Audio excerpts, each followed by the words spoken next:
எங்கட குறைகளை தான் தேடிக்கொண்டே இருக்கணும். எங்கட குறைத்தான் எங்களுக்கு விளங்கணும்.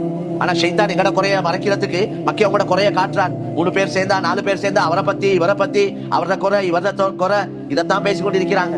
இதை பேச ஆரம்பிச்சாங்கன்னா அவங்களோட குறை அவங்களுக்கு விளங்க.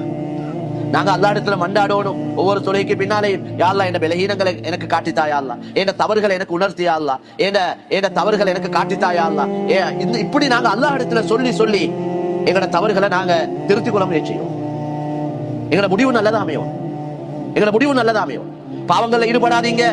விபச்சாரத்துல ஈடுபட்டு கொண்டிருக்க மௌத்தாவுறவங்க எவ்வளவு பேர், செத்து போகக்கூடியவங்க எவ்வளவு பேர், மது அருந்தி அந்த நிலைமையில மௌத்தானவங்க எவ்வளவு பேர், மையத்தை வச்சிருக்கிறது வாயில இருந்து குடி மது மனம் வந்து கொண்டு சுபஹானல்லாஹ் குடிச்சிட்டு ஸ்விமிங் பூல்ல பாயிறார். அதே நிலைமையில மௌத்தான சம்பவங்கள். யாருக்கு என்ன உறுதி எனக்கு இந்த நேரத்துல மௌத்து வராதுன்னு சொல்லு. இன்னைக்கு எங்கட முஸ்லிம்களே பலர்கள் எந்த சிந்தனையும் இல்ல, எந்த யோசனையும் இல்ல.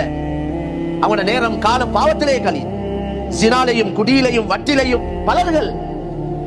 ஜும்மாக்கு மட்டும் வந்து தலையை காட்டிட்டு போய் போதாது. இந்த பயான்களோட நோக்கம் வெறும் சடங்கல்ல. வெள்ளிக்கிழமைக்கும் ஜும்மா போனோம் அல்ஹம்துலில்லாஹ் நான் முஸ்லீம், அவர் அல்ல முஸ்லீம், வாழ்க்கையில முஸ்லீம் இருக்கணும். இஸ்லாம் அன்றாட வாழ்க்கையில் இருக்கணும். அதைத்தான் நல்லா எதிர்பார்க்கிறார். இஸ்லாத்துக்குள்ள சம்பூர்ணமான நுழைங்க என்றார். அதனால கண்ணியமான சகோதரர்களே, அல்லாஹ்வின் நல்லடியார்களே,